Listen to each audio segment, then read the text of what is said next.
కేంద్ర ప్రభుత్వం తీసుకొచ్చే బిల్లుపై రాజకీయ నాయకుల వెన్ను మొదలైంది. అయితే ఇప్పుడు ఏం మాట్లాడుకుంటారో తెలుసా దీనిపైన చర్చ? అసలు నేర చరిత్ర గల వాళ్ళకి అసలు పోటీ చేసే అవకాశమే ఇవ్వకపోతే బెటర్ కదా అనే చర్చ కూడా జరుగుతుంది. నిజంగా అలాంటిది ఒకటి ఉంటే ఒక్కరన్నా పోటీ చేయడానికి అర్హులు అవుతారా? ఇప్పుడు ఎవరైతే 30 రోజుల పాటు జైల్లో ఉంటే 31వ రోజు వాళ్ళ పదవి పోతుంది. అది సీఎం అయినా, పీఎం అయినా, కేంద్ర మంత్రి అయినా, రాష్ట్ర మంత్రి అయినా సరే వాళ్ళ పదవి పోతుంది. సో ఇక్కడ ఏమవుతుంది అప్పుడు అంటే రాష్ట్రంలో గవర్నర్ యొక్క పెత్తనం బాగా ఉంటుంది. అలాగే మనకు అటు సెంట్రల్లో చూసుకుంటే రాష్ట్రపతి ఈ డెసిషన్స్ తీసుకోవచ్చు. కానీ దీనివల్ల ప్లస్ ఏంటి, మైనస్ ఏంటి? అయితే ఇక్కడ ప్రతిపక్షాలు మాత్రము ఖచ్చితంగా ఈ బిల్లు విషయంలో సస్సేమీరా ఒప్పుకోవడం లేదు. ఎందుకంటే వీళ్ళు ఈడీ అని, లేకపోతే ఈడీలు, ఐడీలు ఇవన్నీ పెట్టి, అంటే ఐటీ దాడులు కావచ్చు, ఈడీ దాడులు కావచ్చు, సిబిఐ దాడులు కావచ్చు, ఇవన్నీ ఎవరి మీద వాళ్ళకు నచ్చకపోతే ఏ రాష్ట్రంలో వాళ్ళ ఆ పార్టీని గ్రిప్లో పెట్టుకోవాలంటే ఆ రాష్ట్రంలో ఖచ్చితంగా బీజేపీనే ఉండాలి అనుకుంటే వాళ్ళు ఈ అస్త్రాన్ని ప్రయోగించడానికి భారీగా అవకాశం ఉంటుందనేది వీళ్ళు మాట్లాడుతున్న మాట. ఎందుకంటే సింపుల్ థింగ్, మనం ఎగ్జాంపుల్ చూసినాం కదా, అధికారంలో ఉన్నప్పుడే కదా జరిగింది. కేజ్రీవాల్కు సంబంధించి లిక్కర్ పాలసీకి సంబంధించి లిక్కర్ స్కామ్ అని చెప్పేసి వాళ్ళందరినీ కూడా ఫస్ట్ డిప్యూటీ సీఎం మనీష్ సిసోడియాని జైలుకు పంపించడం కావచ్చు, దాని తర్వాత కేజ్రీవాల్ని పంపించడం కావచ్చు, దాని తర్వాత ఢిల్లీలో ఆ పార్టీ పరిస్థితి ఏమైందో కూడా చూసినాం. దాని తర్వాత బీజేపీ ఢిల్లీలో ఎలా పాగా వేసిందో కూడా చూసినాం. అయితే ఇక్కడ వాళ్ళు చెప్తున్న మాట ఏంటంటే బీజేపీ, సో ఇలాంటి వాళ్ళు జైల్లో ఉన్నప్పుడు ఏ రకంగా జైల్లో ఉన్నప్పుడు కూడా తమ సమీక్షలు కావచ్చు, తమ కార్యకలాపాలని ఏ విధంగా నిర్వహించిరు అనేది, అంటే అడ్డం పెట్టుకొని, పదవిని అడ్డం పెట్టుకొని వాళ్ళకి కావాల్సినవి వాళ్ళు చేపట్టుకున్నారు అనేసి వీళ్ళు మాట్లాడుతున్న మాట. అయితే ఇంకొకటి కూడా ఉంది. సరే ఇప్పుడు అధికారంలో ఉన్న వాళ్ళకి మాత్రమే వర్తిస్తుందా? లేదు, ఆల్రెడీ ఇప్పుడు సపోజ్ గతంలో రేవంత్ రెడ్డి ఉన్నాడు, గతంలో ఆయన జైలుకు పోయిండు ఓటుకు నోటు కేసులో. సో అలాంటివి కూడా పరిగణలోకి తీసుకుంటారా? ఇప్పుడు లేదంటే చంద్రబాబు నాయుడు విషయం కావచ్చు, ఏది స్కిల్ డెవలప్మెంట్ కేసులో ఆయన కూడా జైలు శిక్ష అనుభవించిండు కాబట్టి అలాంటివి కూడా కన్సిడర్ చేస్తారా? జగన్మోహన్ రెడ్డి కూడా ఆల్మోస్ట్ 16 నుంచి 18 నెలల పాటు ఆయన జైలు జీవితం చూసిండు. సో ఇలాంటి వాళ్ళని కూడా కన్సిడర్ చేస్తారా? లేదు, కేవలం అధికారంలో ఉన్నప్పుడు మాత్రమే జైలుకు పోతే లెక్కలోకి వస్తుందా? ఈ రకంగా అయితే ఎవ్వరు కూడా, అంటే గత జీవిత చరిత్రను కూడా ఎవరైతే 30 రోజుల పాటు జైల్లో ఉండొచ్చారో వాళ్ళని ఇప్పుడు ఖచ్చితంగా వాళ్ళు పదవిలో ఉండకూడదు అనుకుంటే ఈరోజు ఇక్కడ తెలంగాణలో రేవంత్ రెడ్డి ఉంటాడా? లేకపోతే ఏపీలో చంద్రబాబు నాయుడు ఉంటాడా? లేకపోతే మళ్ళీ 4 సంవత్సరాల తర్వాత జగన్మోహన్ రెడ్డి అధికారంలోకి వస్తే జగన్మోహన్ రెడ్డి ఉంటాడా? ఇట్లా చూసుకుంటే ఇది చాలా ప్రమాదకరమైన బిల్లుగా భావిస్తున్నారు. అంటే ఇంకా జీవిత కాలము టోటల్గా ఇక్కడ బీజేపీ పెత్తనం చెలాయించాలి, ఎప్పుడైనా కూడా ఇక బీజేపీ గుప్పిట్లోనే ఉండాలి ప్రభుత్వం అనేది వీళ్ళు తీసుకుంటున్న అతి భయంకరమైన చర్యగానే ఈ బిల్లును చూడొచ్చా? అంటే ఈ బిల్లుని ప్రవేశపెట్టి దీన్ని యాక్సెప్ట్ చేయించగలుగుతారా? ప్రతిపక్షాలు నిజంగానే ఆపగలుగుతాయా? ఇదే చర్చ మొదలైంది. ఎందుకంటే 30 రోజులు జైలుకు పోయినంత మాత్రాన అతను దోషి ఎలా అవుతాడు? ఎందుకంటే ఆ కేసుకు సంబంధించి ఆ నేరము రుజువు కావాలి.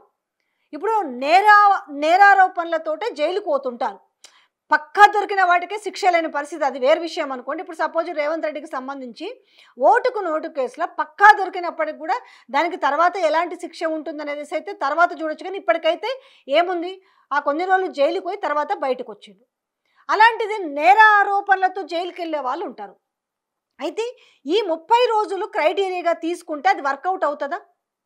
అది కాకుండా ఈ 30 రోజుల తర్వాత నిజంగానే నేరం రుజువయి దాని తర్వాత జైలు శిక్ష అనుభవిస్తే అసలు ఇలాంటి వాళ్ళు పోటీ చేయడానికి అనర్హులు అని డిసైడ్ చేస్తే బాగుంటుంది అనేసి ఈ విషయం పైన ఇప్పుడు ఏదైతే ఈ సెంట్రల్ గవర్నమెంట్ ప్రవేశపెట్టే బిల్లు గురించి ఈరోజు ప్రతి చోట చర్చించుకుంటున్నారు. ఇది కరెక్టా కాదా అంటే కొంతమంది ఏమంటారు, కరెక్టే కదా, ఇప్పుడు ఆల్రెడీ అధికారంలో ఉన్నప్పుడు వీళ్ళు చేసే తీవ్రమైన నేరారోపణలతోటి వీళ్ళు జైలుకి వెళ్తారు, ఓ స్కామ్లో వెళ్ళొచ్చు, ఒక భూ కబ్జాల వల్ల వెళ్ళొచ్చు, ఏవైనా ఇలాంటి వాటిలలో ఉంటాయి కదా, ఏదైనా ప్రాజెక్టుల వల్ల వెళ్ళొచ్చు, ఏదైనా కూడా ఇది 30 రోజుల్లో వెళ్ళి దాని తర్వాత నేరం రుజువైందా కాలేదా అన్న విషయాన్ని పక్కన పెట్టినా వీళ్ళైతే వెళ్ళిరు కదా, అట్లాంటప్పుడు వీళ్ళు డిస్క్వాలిఫై అవ్వడంలా తప్పేముంది అని మాట్లాడుతున్నారు. దీనిపైన చాలా చర్చలు ఈరోజు దేశవ్యాప్తంగానే కాదు ప్రపంచవ్యాప్తంగా ఉన్న తెలుగు వాళ్ళు కూడా మాట్లాడుకుంటున్నారు. ముఖ్యంగా ఈ బిల్లు గురించి డిస్కషన్ రాగానే ఫస్ట్ గుర్తొచ్చిన వ్యక్తులలో అటు చంద్రబాబు నాయుడు ఇటు రేవంత్ రెడ్డి గుర్తొచ్చారు.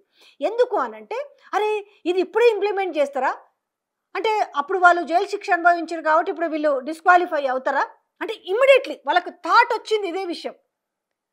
సో నిజంగానే ఈ బిల్ వల్ల మెరిట్స్ డిమెరిట్స్ చూసుకుంటే మాత్రం డిమెరిట్సే ఎక్కువ కనపడుతున్నాయి అనేసి రాజకీయ విశ్లేషకులు మాట్లాడుతున్న మాట. రానున్న రోజుల్లో ఇలాంటి పరిస్థితే కనిపిస్తే మాత్రం దీంట్లో నెగిటివ్ పాయింట్స్ ఎక్కువ కనిపిస్తున్నాయి అనేది వాదిస్తున్న అంశాలు. ఎందుకంటే ఇక్కడ ఏ రాష్ట్రంలో ఉన్నా కూడా సేమ్ ఇక్కడ ఢిల్లీలో ఏదైతే కేజ్రీవాల్ది కనిపించిందో అట్లనే ఇప్పుడు ఈడీ కావచ్చు సిబిఐని కావచ్చు ఇంట్లో వాళ్ళ ఇళ్లకు దాడులు చేపించేసి కథం వాళ్ళ ఇంట్లో వీళ్ళు అనధికారిక సంపాదన కలిగి ఉన్నారని చెప్పేసి వీళ్ళు కనుక దానిపైన బుక్ చేసి వీళ్ళని కనుక జైల్లోకి పంపించేస్తే ఖచ్చితంగా ఏమవుతుందంటే ఆయా ఇప్పుడు సపోజు ఏపీ అనుకుందాం, ఏపీలో ఈరోజు చంద్రబాబు నాయుడు గవర్నమెంట్ ఉంది, తెలంగాణలో చూస్తే కాంగ్రెస్ పార్టీ గవర్నమెంట్ ఉంది. ఫర్ సపోజ్ ఈ బిల్ పాస్ అయితే కనుక ఈ బిల్ అమల్లోకి వస్తే జరిగే పరిణామాలు చూద్దాం. ఈరోజు ఖచ్చితంగా తెలంగాణలో బీజేపీ గవర్నమెంట్ని ఫామ్ చేయాలి, డెఫినెట్గా వాళ్ళకు ఉందనుకో, పడగొట్టాలి. అసలు మేము ఇంకా 3 ఏళ్ళు కూడా మాకు వేచి చూసే అవకాశం మాకు లేదు, మాకు అంత ఓపిక లేదు, మేము ఇక్కడ ఈరోజు కాంగ్రెస్ గవర్నమెంట్ని పడగొట్టాలి లేదంటే ఓన్లీ రేవంత్ రెడ్డిని దింపాలి అని అన్నారు అనుకోండి, ఇమ్మీడియట్లీ అతని మీద ఏదైనా ఒక కేసును బనాయించి అంటే వాళ్ళ చేతిలోనే ఈడీ సిబిఐ ఉంది అనేసి, ఎందుకంటే ఈడీ మోడీ అని మాట్లాడుతుంటారు కాబట్టి ఈ నేపథ్యంలో ఖచ్చితంగా ఏముంది ఏదైనా కేసు మీద కేంద్రం దలుచుకుంటే 30 రోజులు జైల్లోకి పంపిస్తే 31వ రోజు రేవంత్ రెడ్డి అనే వ్యక్తి దిగిపోతాడు. ఫర్ ఎగ్జాంపుల్ చెప్తున్నాను, అది రేవంత్ రెడ్డి కావచ్చు, లేదు అనంటే చంద్రబాబు నాయుడు కావచ్చు, లేదంటే జగన్మోహన్ రెడ్డి కూడా కావచ్చు. ఈ నేపథ్యంలో ఏమవుతుంది అప్పుడు? సో గవర్నమెంట్ పడిపోయే అవకాశాలు ఉంటాయి. గవర్నమెంట్ పడిపోతే ఏమవుతుందంటే బీజేపీకి అప్పుడు అవకాశం వస్తుంది, బీజేపీ అక్కడ మేము పాగా వేయాలి అనుకుంటారు అన్నట్టు. అంటే కొత్తగా అంటే ఒక కొత్త స్కెచ్కి వీళ్ళు అంకురార్పణ చేస్తున్నట్టుగా ఉందనేసి ఈరోజు ప్రతిపక్షాలు మాట్లాడుతున్న మాట. నిజంగానైతే చాలామంది చర్చ ఇదే చేస్తున్నారు, రాజకీయ నాయకులకైతే భయం ఉంది ఆల్రెడీ ముఖ్యంగా. కానీ ఈ స్టేజ్లో ఓకే, సీఎంల వరకు ఓకే, కేంద్ర మంత్రుల వరకు ఓకే, రాష్ట్ర మంత్రుల వరకు ఓకే, నిజంగానే ప్రధానమంత్రిని జైల్లో పెట్టగలుగుతారా 30 రోజులు? ఎవరు పెడతారు? పెడితే ఎవరు ఆదేశించాలి? పిఎం పైన ఆయన ఏదైనా చాలా తీవ్రమైన నేరారోపణలు కలిగితే రాష్ట్రపతి ఆయన్ని జైల్లో పెడతాడా? సో ఇక్కడ రాష్ట్ర సీఎంలు కావచ్చు, కేంద్ర మంత్రులు కావచ్చు, రాష్ట్ర మంత్రులు ఏది తీసుకున్నా కూడా అక్కడ కేంద్ర హోంశాఖ మంత్రి కావచ్చు, లేదంటే ప్రైమ్ మినిస్టర్ ఆ డెసిషన్ తీసుకుంటారు. కానీ ఇక్కడ వస్తున్న అసలు డౌట్ అంతా ఇది పీఎంకి ఎలా వర్తిస్తుంది, పీఎం పైన చర్యలు తీసుకునే వాళ్ళు ఎవరనే చర్చ నడుస్తుంది. నిజంగానే అంటే ఒక కుట్ర బయటపడుతుంది అని అంటున్నారు. ఈ నేపథ్యంలో ఇది మరి ఎట్లా రూపుదాలుస్తుంది? మరి ఇప్పుడు ఎన్డీఏ గవర్నమెంట్లో చంద్రబాబు నాయుడు కూడా ఉన్నాడు కాబట్టి కూటమిలో మరి ఈ బిల్లుకు సపోర్ట్ చేస్తారా, దీన్ని వ్యతిరేకిస్తారా? ఏదైనా కూడా నిజంగా చెప్పాలంటే ఇప్పుడు బాబు ఇరకాటంలో పడ్డట్టే.